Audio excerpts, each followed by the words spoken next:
Sonido de la letra A en inglés, parte número 7. Si ustedes ven que hay una A, una I y una R, entonces ustedes tienen que leerla como air, así, ¿no?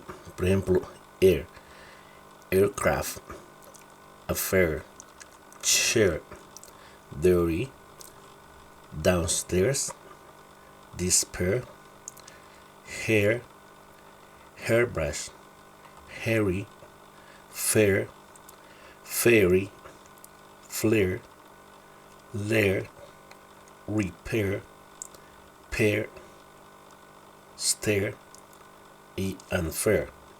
Entonces ustedes ven una E y una R, así se tienen que hacer. Si quieren aprender mucho más de los sonidos vocálicos, vayan al canal, son gratis las lecciones, ahí están todos los sonidos vocálicos de la letra A. Buena suerte y sigan adelante con el inglés.